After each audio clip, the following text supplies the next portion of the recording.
Judgment has sat, the books have been opened. How shall we stand in that great day, when every thought and word and action Christ, the righteous judge, shall weigh?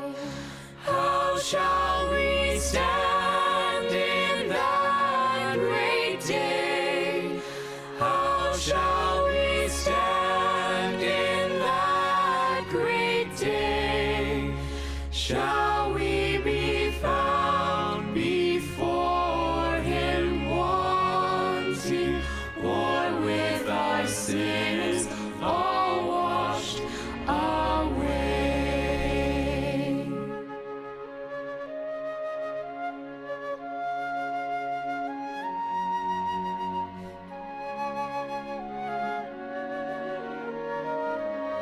The work is begun with those who are sleeping. Soon will the living here be tried. Out of the books of God's remembrance, His decision to abide.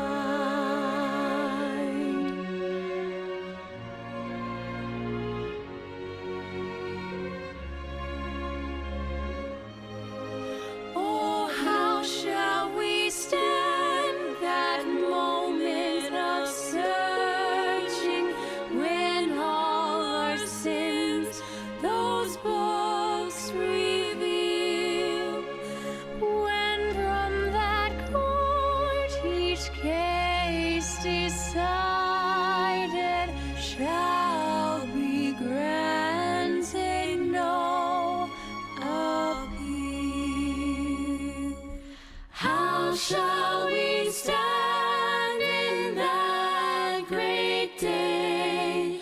How shall we stand in that great day? Shall we be found before Him wanting, or with our sins all washed away? How shall we stand in that great day?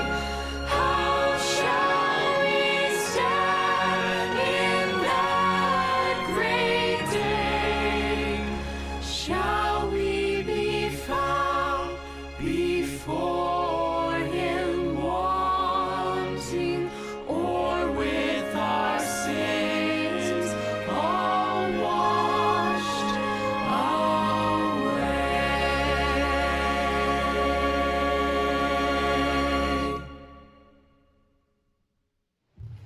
Muli po isang magandang umaga sa ating lahat. Good morning. Marahil yung prelude na atin kung napanood kanina o pinakinggan ng mensahe ng awitin ay mayroong hamon sa bawat isa sa atin na nagsasabing, how will you stand in that great day? Ang mga katanungan kong iyon ay nagbibigay sa atin ng hamon at paalaala. Paano ba tayo titindig at haharap sa Diyos pagdating ng dakilang araw na iyon? At sa mga larawan natin pong nakita, nandoon po yung larawan ng buhay po natin. There is joy, there is pain, there is agony, there is perplexity, there is sorrow, and there is happiness, and there is comfort. At iba't ibang uri ng bagay na ating nararanasan every day. But how shall we stand on that great day?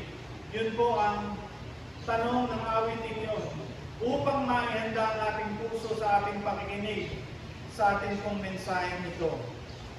For the past week, the picture of the cross has been a reminder for all of us. But what the cross means for Satan is the culmination of His war against the Son of God. Sa kanyang akala, ang pagkamatay ng ating Panginoong Hesus ay ang kanyang katagumpayan. Mula pa sa pasimula, wala siyang inisip at wala siyang ninais kung hindi ang sirain ang plano ng Diyos para sa sangkatauhan. Bago po tayo magpatuloy, tayo po muna yumuko at tayo manalangin. Dakila naming Ama, salamat po sa pagkakataon na patuloy mong binibigyan ng comfort ang aming pong mga puso sa tuwing amin pong naririnig ang mga talata na iyo pong iniwan sa bawat isa sa amin upang magbigay ng hamon, paalala, gabay at patnubay habang kami po naririto pa sa mundong ito. Dalangin po namin, O Diyos, na mangusap nga po kayo sa amin at kami po ay makikinig. Ito po ang aming paborit pasalamat. Samo sa pangalan po ng aming Panginoon Jesus Cristo. Amen. Amen. Ang digmaan po na ating nakikita ay hindi naman po ukol sa atin. Tayo po ay napagigitnaan ng pagre-rebelde po ng Diablo sa ating Panginoong Diyos. It is Satan's war against God. Para maintindihan po natin ang mga nangyayari sa ating paligid at sa ating pong kalagitnaan, ay maunawaan po natin na ito po hindi nagsimula sa atin. Ito po ay nagsimula noong makita ng Diyos ang kasalanan, ang kabuktutan sa puso ni Satanas. He was beautiful, he was perfect in the day he was created, till iniquity was found in him. At ito pong larawang ito ay makikita natin sa banal na kasulatan. Hindi katang-isip kung hindi isang katotohanan na iniwan ng Diyos sa atin. Natin mababasa in Ezekiel chapter 28 and then in Isaiah chapter 14. Ang pagkalikha po kay Lucifer ay isang bagay na nasa kaisipan ng Diyos. Ngunit ang pagiging palalo, the pride that went into Lucifer's heart na nagsabi, hihigitan niya ang Diyos at magiging kagaya siya ng Diyos. Sabi po ng talata, you were blameless in the day when you were created. Sa araw na ikaw ay nilikha hanggang sa makita sa iyo ang kasalanan, kabuktutan sa iyong mga puso. Even though he was created beautiful, Satan fell into sin at isinama pa po niya a third of the angels in heaven. Revelation 12 verse 4, and his tail drew the third part of the stars of heaven and did cast them to the earth. Revelation 12 verse 9, sabi po, and the great dragon was cast out, that old serpent called the devil, and Satan, which deceiveth the whole world, he was cast out into the earth, and his angels was cast out with him. Isaiah chapter 14, dito po natin makikita the record of what is in the heart of Lucifer. The I wills of Satan. I will ascend into heaven. I shall raise my throne above the stars of God. I will sit on the mount of assembly of the north. I will ascend above the heights of the clouds. I will make myself like the Most High. Kapalaluan po sa kanyang sarili. And we call this in our language as pride. Dahil nais po niyang itaas ang kanyang sarili ng higit sa atin pong Panginoong Diyos. Ang tugon po ng Diyos, imbis na ikaw ay umangat sa akin, I will throw you down into the earth. Itatapon kita sa lupa. At mula po noon, ang Diablo po ay naging kaaway na ng Diyos. Satan became the opponent of God. Ang kanyang tanging layunin is to dethrone God. Alisin ng Diyos sa kanyang upuan. Alisin ng Diyos sa kanyang posisyon upang siya ang umupo. And this is the spirit of Satan na madalas po nating nakikita sa ating panahon sa kasalukuyan. Yung mga paninira para maibagsak ang isang tao at siya ang maupo na nakikita natin, lalo tigit sa nalalapit na halalang iyan. Kung atin po silang mapapakinggan, nandoon yung pagnanais nilang ibagsak, sirain ng isang katunggali upang sila ang maupo. Now, matapos po siyang maibagsak, Satan now plans to expand his kingdom, ang kanyang paghahari. Sino po ang una niyong nakita? The newly created husband and wife, si Adam and Eve. Sa kanilang pag-iisa, dahil they were neither sinful nor holy, they were innocent, hindi po nila napagtanto na ang ginagawa pala ng dyablo ay upang linlangin sila. At ano ang kanyang dahilan? Upang makasama po niya si Adan at Eva sa pagre-rebelde sa Diyos. Not only to bring man captive unto sin, kundi para makasangkapan niya itong mga unang taong nilikha ng Diyos para magamit niya para sa kanyang kingdom. What happens? The book of Genesis is the book of beginnings. Pasimula. It started yung first sin, mababasa po natin sa Genesis, the first murder, the first offering, lahat po ng first ay bababasa po natin in the book of Genesis. And when the people expanded, in Genesis chapter 6 verse 5, ginamit pa po niya yung 1/3, yung mga anghel na nakasama niyang bumagsak sa lupa upang makita itong mga kababaihan, the daughters of men who were fair and beautiful, and they cohabitated with them para po lumikha ng mga giants. His plan is to destroy the lineage of God. Sila'y mabalot ng pagkakasala. At ang ginagamit po niyang prinsipyo is the lust of the flesh, the lust of the eye, and the pride of life na kanyang ginamit kay Eve upang siya'y tuksohin. Kung atin din kung titingnan, it's also the same principle na ginamit ng dyablo sa ating Panginoong Jesus nung tuksohin siya nung pagkatapos ng 40 araw siyang mag-aayuno, tinukso po siya sa 3 prinsipyo din ito. The lust of the flesh, the lust of the eye, and the pride of life. Sabi po ni Satan, lumuhod ka lang sa akin, ibibigay ko sa iyo ang lahat ng kahariang yan. Pride of life. Di ba nagugutom ka?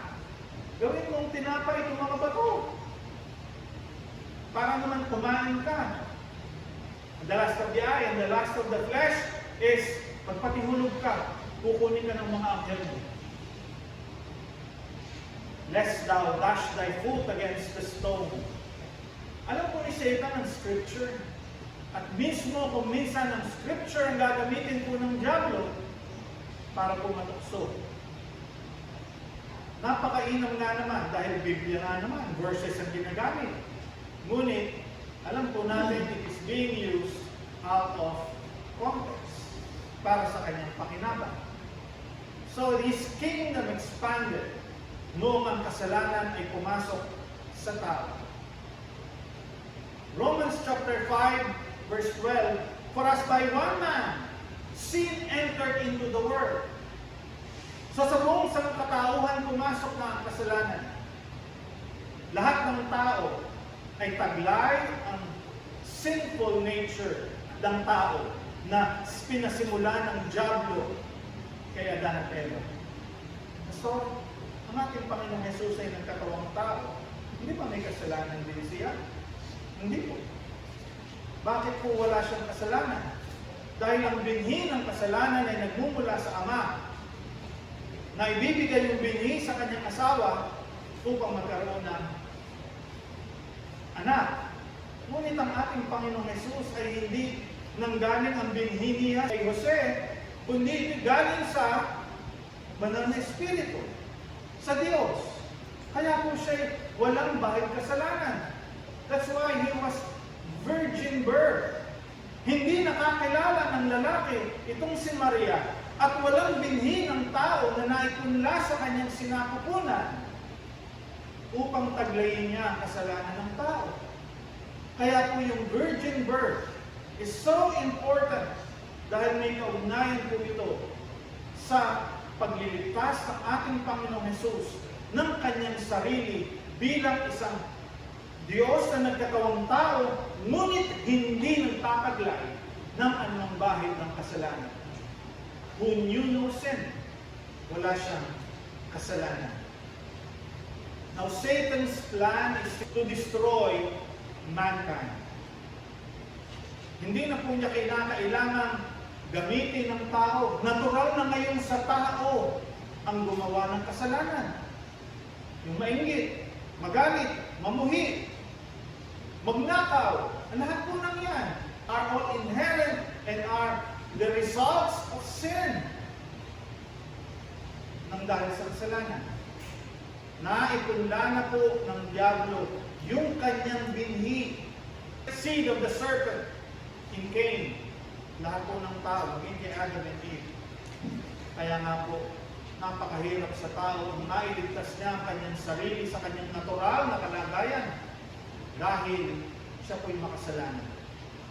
Ngunit ang Ebanghelyo po na nagsasabi sa atin na tayo po ay iniligtas hindi ng ating mabubuting gawa, ni ng anumang bagay na mayroon sa atin, kundi si Kristo na ang tumubos sa ating mga kasalanan. For by grace are you saved through faith. Biyaya ng Diyos, kaya po tayo naligtas. Biyaya po ng Diyos, kaya tayo mayroong pagtawag sa Diyos ng Ama, Abba, Father. It is by the grace na meron tayong pananampalataya. It is by His grace that we look forward to that blessed hope and the glorious appearing of our great God and Savior, Jesus Christ. It is by His grace that we are saved. It is by His grace that we are alive. And it is by His grace that we live. Dahil kung naisin po ng Diyos na kunin niya ang buhay ng sino man sa atin, wala po tayong magagawa. Kaya nga po nagpapasalamat tayo sa Diyos every day, paggising natin, salamat Panginoon, sa kapahingahan ng pangangatawan na yung pinagkaloob sa loob ng magdamag. At salamat din, at meron pa akong hininga, meron pa akong buhay, meron pa akong lakas upang pasalamatan ka sa lahat ng iyong ginawa para sa atin. Satan's desire is for his influence to be expanded. Pero hindi na po niya kinakailangan udyukan ng tao. Natural na po sa tao ang gumawa po ng kasalanan. Meron pong gawain ng banal na kasulatan na madalas pong hindi natin napapansin. And that is, Satan wants us to slander God. Paano pong paraan? Yung sabihin natin, hindi mabuti ang Diyos, hindi mapagmahal ang Diyos. Kapag ka po tayo dumadaan sa mga pagsubok, nasasabi po natin, yan ba ang kalooban ng Diyos sa akin? Mabuti ba ang Diyos? Bakit ako dumadanas ng ganitong mga pagsubok? Mabuti ba ang Diyos? Yung pong tukso ng diablo sa mga tao. Hindi ka naman mahal ng Diyos na mga yung pinagdadaanan mo. Tingnan mo nga, nagkasakit ka pa. Ikaw nga na matapat na sa Panginoon, nagkakasakit ka pa. Tingnan mo yung nangyari sa pamilya mo, and so on and so on. Nais ipakita ng diablo sa ating mga kaisipan, sa ating nakikita sa ating paligid, na hindi mabuti ang Diyos. Isang halimbawa po sa buhay po ni Job. na ating nakita at nabasa sa kanyang aklat na itinuturing na pinakamatandang naisulat na aklat. At dito po makikita natin ang pakikipag-usap ng Diyos kay Satanas nung ipahayag nila ang kanilang sarili. When the sons of God presented themselves unto God, sabi po ng Diyos kay Satan, saan ka nang galing?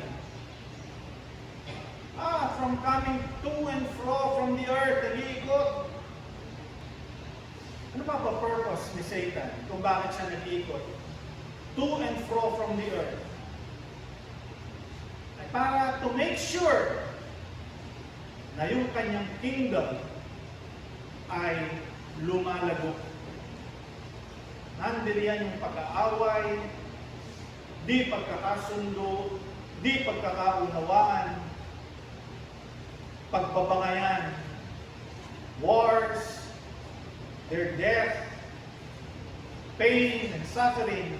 Siya po ang nayakda niya. Hindi naman po ang Diyos. Dahil ang naisin ng Diyos para sa tao ay maging matiwasay siya. Ngunit ang mga bagay na ito ay sinisira ng diablo. Ano po mababasa natin sa 1 John? That there are spirits of the Antichrist. Spirits, meaning maraming espiritu na umudyok sa tao para sila gumawa ng kasalanan. At marami pa diyan ang pinuposes ang mga tao para gumawa ng kasalanan. Paano po mapoposes ng demonyo ang tao? When man tries to destroy his body, ang kanyang katawan, by drugs, sa kanyang pagwawalang bahala sa kanyang katawan. Sabi po ng scripture, don't you know that your body is the temple of the Holy Ghost, which is in you, and ye are of God, and ye are not your own? So when you destroy this body, you destroy His temple. And when that temple is destroyed, sino po ang maghahari diyan? Sino pong magnanais pumasok diyan sa katawang iyan? Kundi ang diablo, para lalo kanyang sirain. Pamilya mo. Anong nangyayari kapag isang tao ay nalulong sa drugs, nalulong sa bisyo, nalulong sa isabong? Sisira ang pamilya. Di po ba? Bakit kabatang high school pwedeng tumaya ng isabong? Pero pinababayaran ng gobyerno. Pero walang restrictions. Sino po may akda niya? Of course, it's the devil. Kaya mo lang sila. Let them para matuto silang magsinungaling, matuto silang magnakaw, matuto silang gumawa ng mga bagay na hindi karapat-dapat dahil sa pagkalulong nila sa bisyong yan.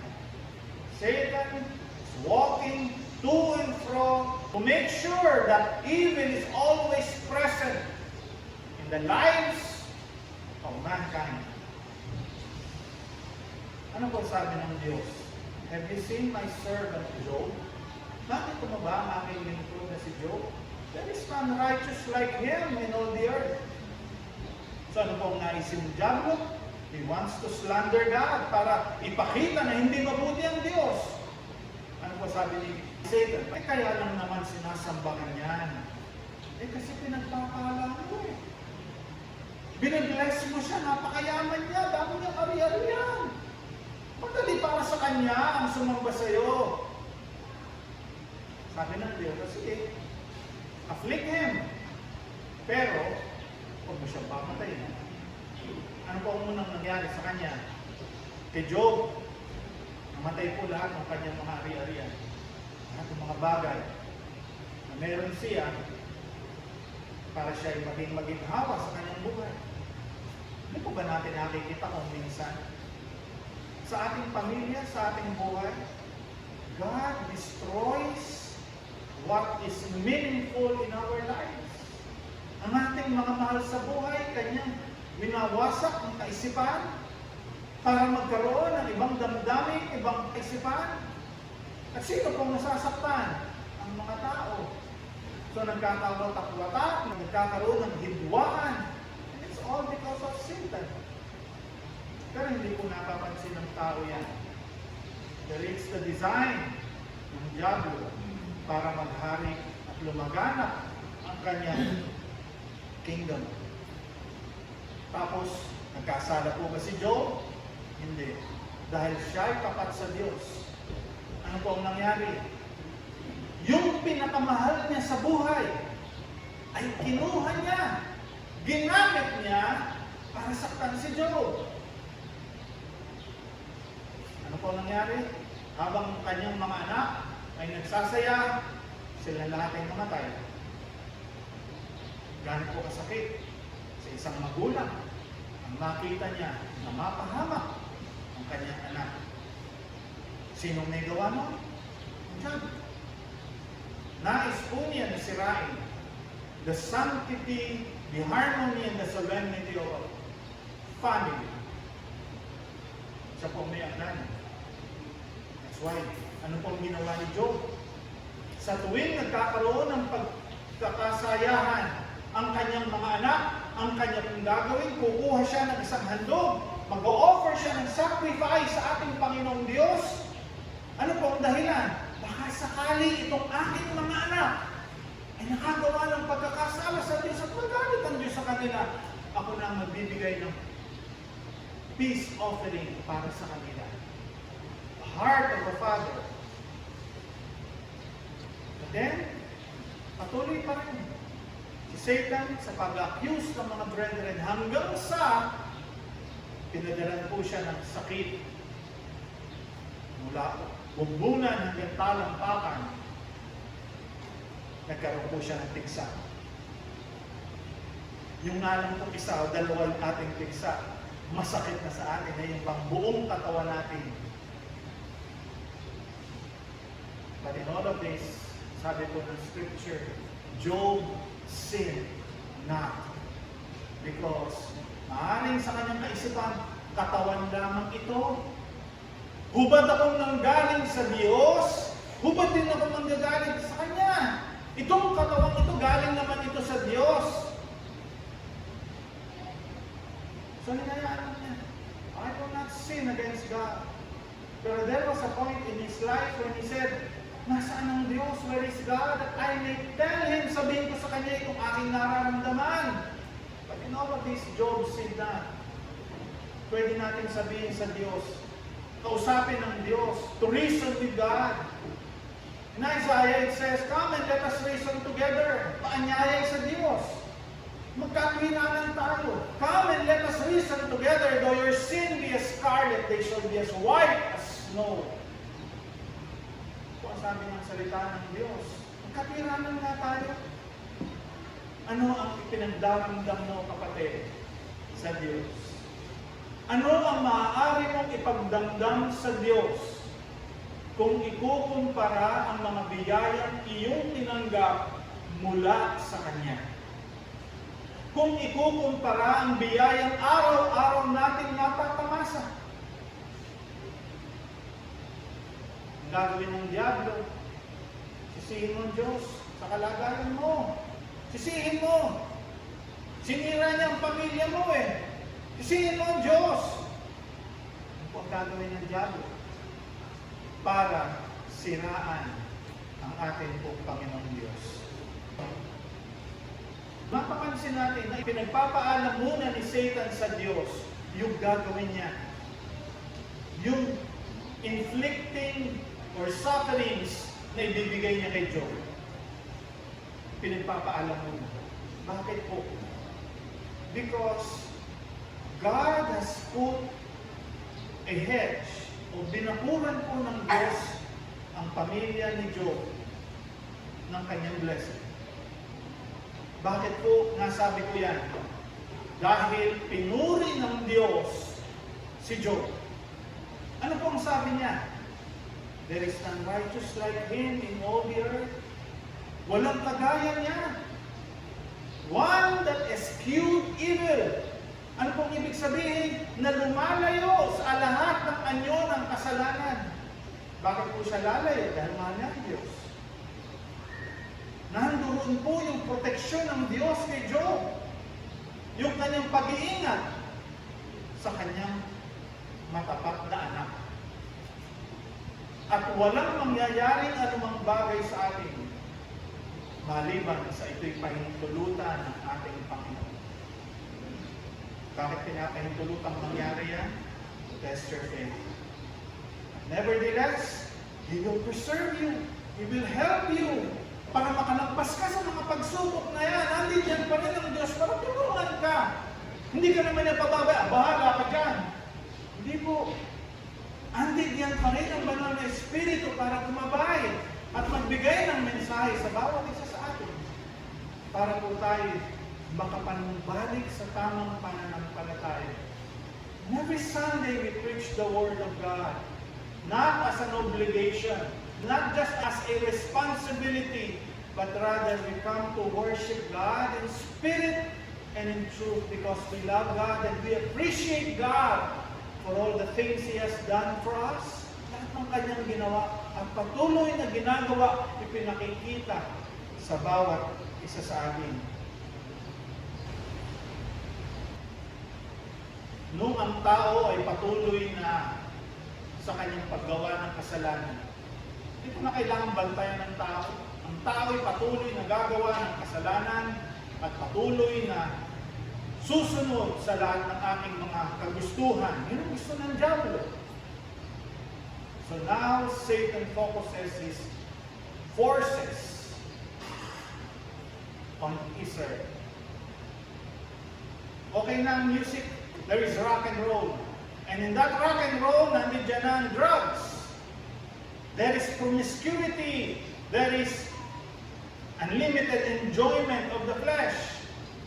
Hindi ko na sila kailangan bantayan. Let's go to the movies. Ano pa napapansin natin? Pwede na. Slander ang Diyos sa kanyang mga pangungusap, sa kanilang mga salita. Pati pangalan ng ating Panginoong Diyos ay ginagamit po nila. Okay na, magmura. To curse. Okay na ang movie. Ano pa? Internet. Mga hindi natin nababantay ang mga anak natin. Ano pinanonood? Very easy for them. So Satan now focuses his power and his forces against Israel. Dahil ang Israel ay nananatili pa rin as a nation na iniingatan at tinutulungan ng Diyos. Hanggang sa ngayon, napakaliit na bansa, pero bakit hindi po nila matatalo? Simply because the covenant of God is with the nation Israel. Not individually, but as a nation. Pangako po ang Diyos para sa Israel. In the book of Genesis, there was a conflict between the seed of the serpent and the seed of the woman. So hanggang sa kasalukuyan, ito po ang nakikita natin dahilan ng conflict between the seed of Adam and the seed of the serpent. So he focuses now on Israel. Sa mga pinag-aralan po natin about the tribulation, that would be the culmination or the apex ng galit po ng diablo. Hindi lamang po sa Israel, kundi sa lahat ng tao. Bakit po niya nanaisin yun? Because he wants to be worshipped by mankind. Nais po niya na siyang sambahin at hindi ang Diyos. Siya ang mailuklok bilang Diyos na lahat ng mga sumasamba ay kanyang ma-focus lamang po sa Kanya. Alam po niya bakit ganito na lamang ang kanyang pagmamadali because alam niya na kaunti na lamang ang kanyang panahon. His time is short. 3.5 years. Kaya nais po niyang i-destroy yung plano ng Diyos. Sino po uunahin niya? Yung mga tao? Okay na yan. Sa akin na lahat yan. Na? Meron na akong cloud sa kanila. At the same time, pero si Satan, hindi pa rin niya magapi-gapi ang Israel. So now he focuses his mind and forces on Israel. Lahat ng mga Muslim countries are against. Even the whole world. Listen to the United Nations. Lahat sila ay nagsasabi ng masasama laban sa Israel. Pero bakit hindi pa rin po nila ito matalo? Simply because God is with Israel. So, Satan believes that he can accomplish his plan by destroying the Jews. Nagawa na po niya sa kanyang pag-aakalang mapatay si Jesus. Akala niya hindi na magpapatuloy. Ngunit, ando doon po sa plano pala ng Diyos that instead of the kingdom of heaven, it would be the kingdom of God who will reign in the hearts of men. Instead na yung visible, literal, and political reign of Christ on earth, it would be the righteousness and peace and joy in the Holy Ghost, which is the kingdom of God. Romans chapter 14, verse 17. Yun po ang itinuro ng ating Panginoon Jesus for 40 days sa kanyang mga disciples. Naipalagaan na po ang kingdom sa paanong paraan? By persecution. They were persecuted. So ano pang nangyari? Sila were dispersed, diaspora. Sila'y nag-alisan at nagpunta sa iba't ibang mga lugar at sa kanilang pag-alis, taglay po nila yung ebanghelyo ng kaligtasan at sila'y nangaral sa iba't ibang lugar. Lalo pang lumaganap ang kaharian ng ating Panginoon Diyos. Dito po, galit pa rin si Satan. Now he wants to destroy the church through false prophets and false teachers na magpapasok ng mga damnable heresies para po linlangin ang maging ang mga tunay na mananampalataya. All throughout history, nakikita po natin yan. And in the final act, siya po ay makikipagdigma sa Antichrist pagkatapos ng 7 taon ng paghahari dito sa mundo. Pero, sabi po ng banal na kasulatan, bababa ang ating Panginoon kasama ang kanyang mga pinabanal upang sagupain at magtagumpay ang ating Panginoon Jesus laban sa mga pakanan ng Diablo.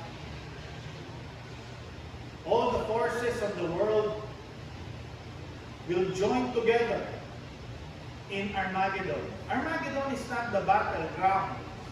It is just, ito lamang po isang lugar na kung saan mag-iipon-ipon ang mga forces of the whole world in the valley of Megiddo. Doon lamang po sila mag-iipon and then they will march papunta sa Jerusalem. And they will subdue Jerusalem and half of the inhabitants will be dead. Kung mababasa po natin in the book of Obadiah, yan po ang prophecy na sinulat po ni Obadiah patungkol sa end times. Pero darating po, bago po malupig ng lahat, in Obadiah, mababasa po natin, sila'y magsasaya, mag-iinuman sila dahil natalo na nila ang Israel. Pero darating at babalik po ang ating Panginoong Jesus para ipagtanggol yung mga nalalabing kalahati sa mga mamamayan ng Israel. Your brothers and sisters, ang mga nangyayari sa ating paligid, sa ating panahon, is just a prelude what is to come sa mga bagay na darating. And the comfort is, we are not anticipating the coming of the Antichrist, but we are waiting for the coming of our Lord Jesus Christ before the sin of perdition or the Antichrist shall be revealed. Bago po yung Antichrist, si Kristo na muna ang darating. So anong pinaghahandaan natin? Yung tribulation period? Hindi po. Ang pinaghahandaan natin yung ating blessed hope that Christ will come upang kunin niya ang kanyang iglesia, ang kanyang mga minamahal, ang kanyang iniligtas, upang makasama na po niya sa langit. That is our comfort. Kapag nakikita natin ang mga bagay sa mundong ito na nangyayari sa ating paligid, be comforted. Magalak tayo dahil malapit na ang pagbalik ng ating buong Panginoon. What is happening now in this world is just a prelude. Kagaya ng meron tayong prelude before God's message and before the praise and worship, meron po tayong prelude. And that is to condition our hearts and our mind that I will worship God. Ako'y sasamba. At ang mga awitin niyan, these messages are to encourage us dahil may mas magandang bagay na parating. Yang nangyayari sa mundong ito is just a prelude. At ito po ay isang bagay na mahalagang ipinangangaral ng mga lingkod ng Diyos para mabigyan ng babala ang lahat ng tao dahil sa mga bagay na darating. Ang mga propesiya na mababasa po natin sa banal na kasulatan, mahalaga rin po yan. Dahil ipapakita po ng kasaysayan kung ano po ang mangyayari. Kung ano po yung mga propesiya sa ating Panginoong Hesus na kanyang tinupad ay upang makita ng mundo na karapat-dapat ang ating Panginoong Hesus na maghari sa mundong ito. Bakit po? Sabi po ng Book of John, siyang lumalang ng langit at lupa. He created all this. Walang bagay na nalikha na hindi niya pinahintulutan o kanyang ginawa. Siya'y nagkatawang tao. Alam po ninyo, meron akong narinig na meron daw pong isang bata na ayaw maghubad ng kanyang damit kahit magsuswimming. Magsuswimming, pero naka-t-shirt pa rin. Dahil po meron siyang nunal sa kanyang katawan.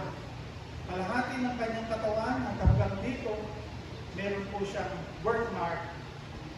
And he was so conscious na alisin yung kanyang damit para mag-enjoy sa kanyang pag-swimming.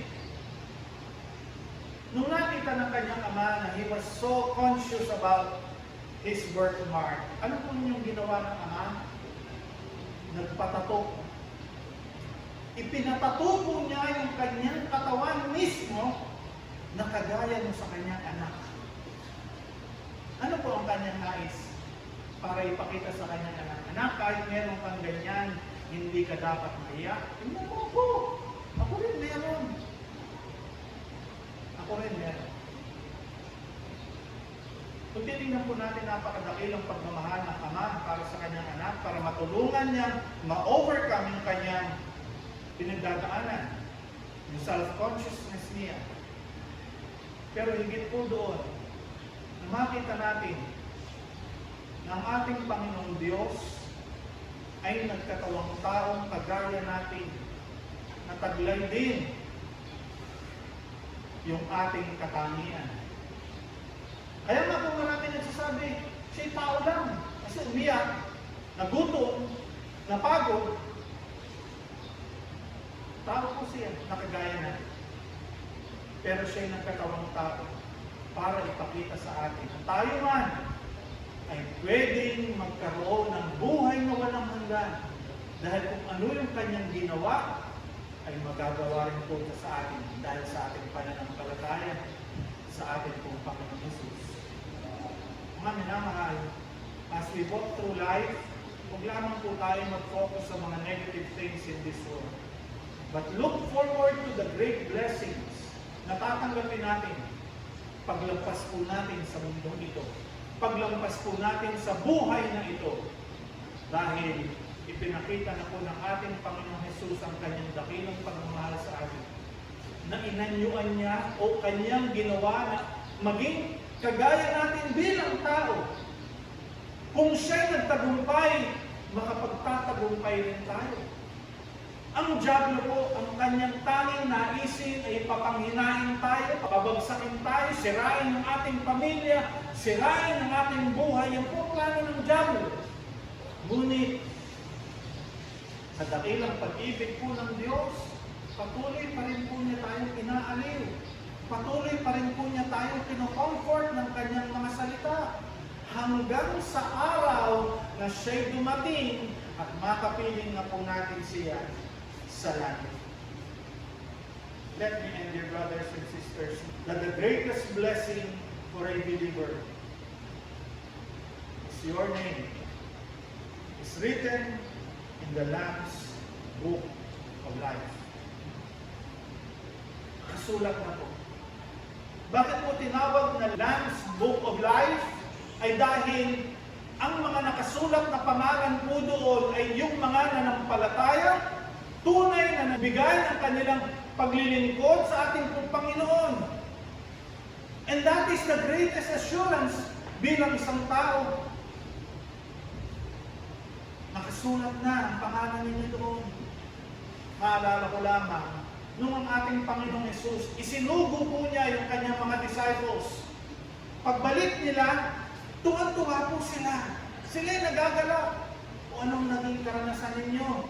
Ako, Maestro, maging ang mga demonyo ay sumusunod sa amin. Sapagkat sinabi namin, sila'y lumalayas, umaalis. So galak na galak sila. Ang sabi po ng ating Panginoon, huwag namang yan ang inyong ikagalak na ang mga demonyo sumusunod sa inyong mga utos. Magalak kayo dahil ang mga pangalan ninyo ay nakasulat na sa aklat ng Kordero. Nakasulat na. Comfort one another with these words. Yes, meron tayong mga trials, meron tayong mga pagsubok, na sometimes gusto ng dyablo, gumapang tayo sa paghihirap, sa pagsisisi. Umiiyak na nga tayo. Makabagsak tayo, dadakurakan ka pa. Take comfort because Jesus has overcome the world. Hindi na po magtatagal. Pangako po yan ng ating Panginoon. The greatest blessing and comfort. Siya'y naging kagaya natin. Pinakita po niya ang kanyang pagmamahal sa bawat isa sa atin. Hindi para maging mayaman tayo, maging prosperous tayo sa mga bagay sa mundo ito. But rather, we will be more prosperous in faith. Mas maging mayaman tayo sa pananampalataya, mayaman tayo sa paglilingkod, mayaman tayo sa pagtulong sa ating kapwa. Paano layunin po ng diablo? To destroy our testimony. Pero salamat po. Meron siyang mga salita na binibigay sa bawat isa sa atin. Salamat po, may mga kapatid na nananalangin sa bawat isa sa atin. Pray for strength and guidance na ang Panginoon ay hindi po magpapabaya sa kanila. Ano man ang mangyari sa kanila, God will always be there. I will never leave you nor forsake you. Sabi po ng ating Panginoon, I will be with you always, even unto the end of the earth. Even unto the end of your life, I will be with you. The greatest comfort and the greatest blessing of a promise na hindi tao ang nagsalita, hindi tao ang nagbigay, kundi ang ating Panginoong Hesus mismo na nagpakita ng kanyang dakilang pag-ibig. Ama, patawarin mo sila. Hindi nila alam ang kanilang mga ginagawa. The first saying ng ating Panginoon Jesus, Father, forgive them, for they know not what they do. Kung mo silang tagagalitan naman, hindi nila alam, hindi nila naiintindihan ang kanilang ginagawa. Sinampal ka na, sinunto ka na, pinapasan pa sa iyo yung krus, pinagtawanan ka pa.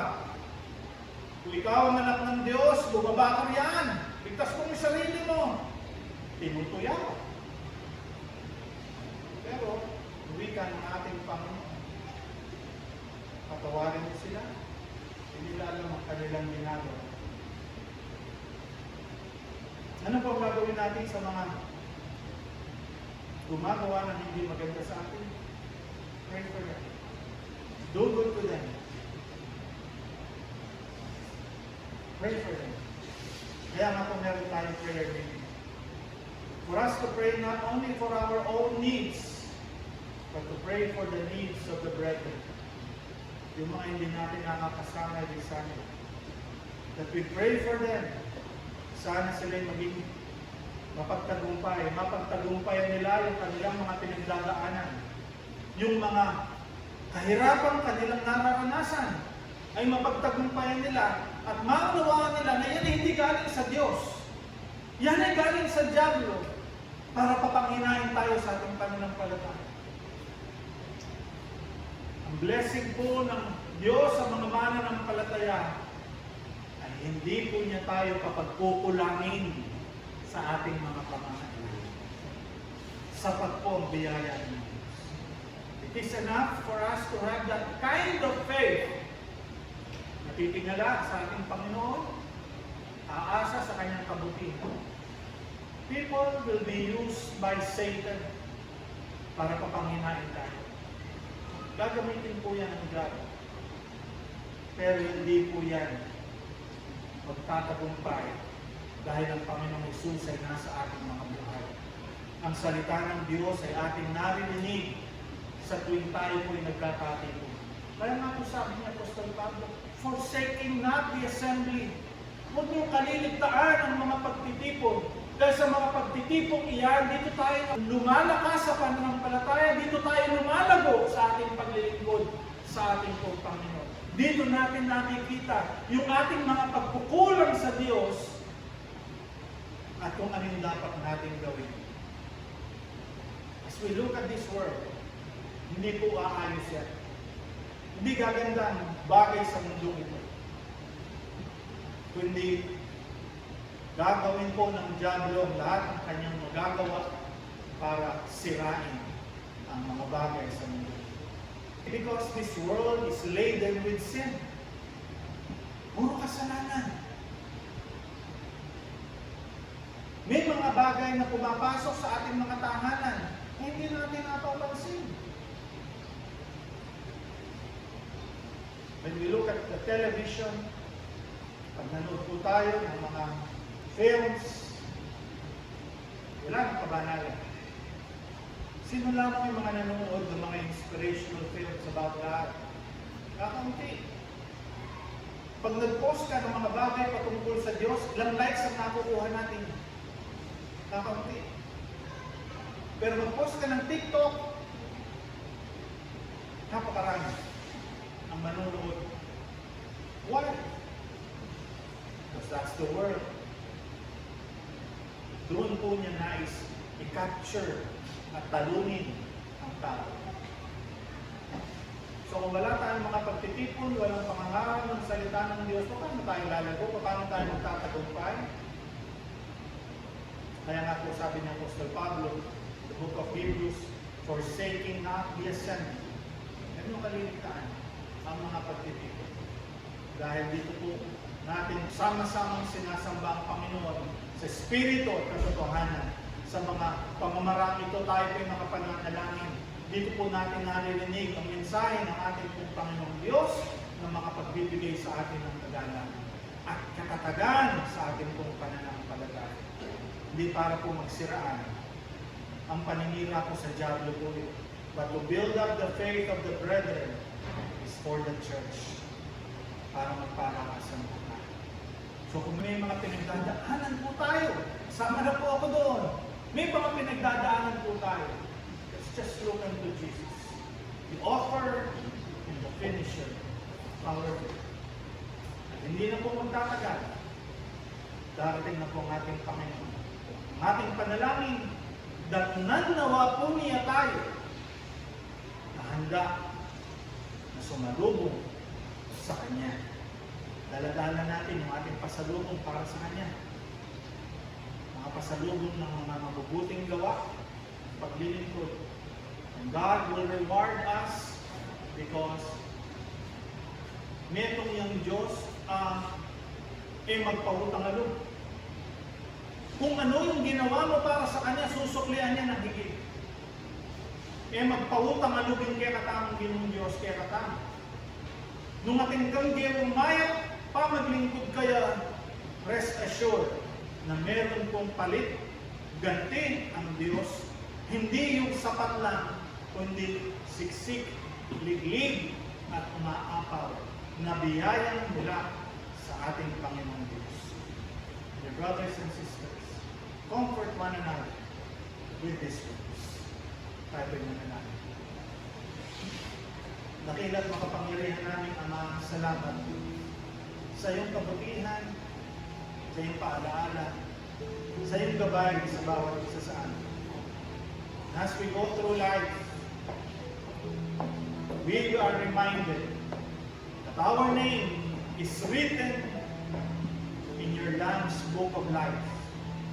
Ang mga tunay na nampalataya na siyang kagalakan po natin, na kapag ka mga aklat na ito ay nabuksan, nakasulat po ang aming pangalan doon sa aklat ng Kordero, sa aklat ng buhay. Dahil kami po ay tunay na nagtiwala at nanampalataya sa inyo. Maaaring kami po ay pinanghihinaan ng aming kalooban, nawawala po kami sa tamang pananampalataya. Ngunit alam namin, O Diyos, meron po kayong mabuting bagay na gagawin sa aming mga buhay. Huwag lamang po kami mawawala ng pag-asa. Huwag lamang po kami panghihinaan ng loob. Naririyan ang inyong kasagutan sa aming mga pangangailangan. Salamat, Panginoon. Pinupuri at pinasasalamatan po namin kayo. And now the God of peace that brought again from the dead our Lord Jesus, that great shepherd of the sheep, through the blood of the everlasting covenant, make you perfect in every good work to do His will, working in you that is well-pleasing in His sight, through Jesus Christ, to whom be glory forever and ever. Amen and amen. God bless us all.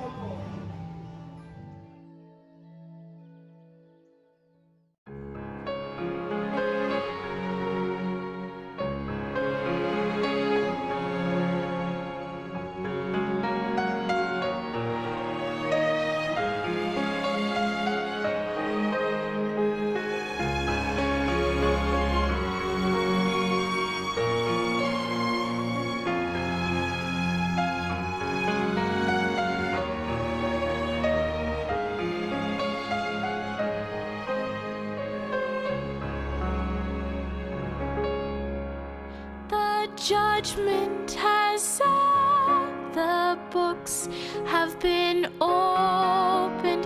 How shall we stand in that great day, when every thought and word and action Christ, the righteous judge, shall weigh? How shall we stand in that great day? How shall we stand in that great day? Shall we be found before Him wanting, or with our sins all washed away?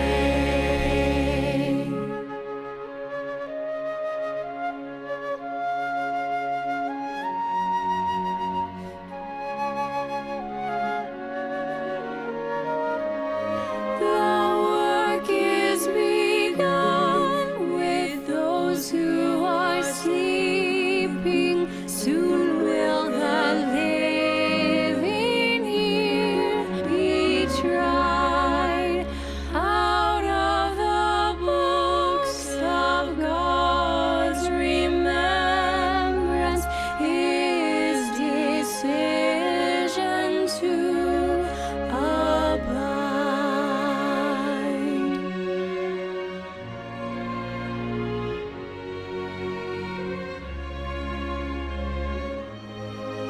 Oh, how shall we stand that moment of searching, when all our sins those books reveal, when from that court each case decided shall be granted no appeal? How shall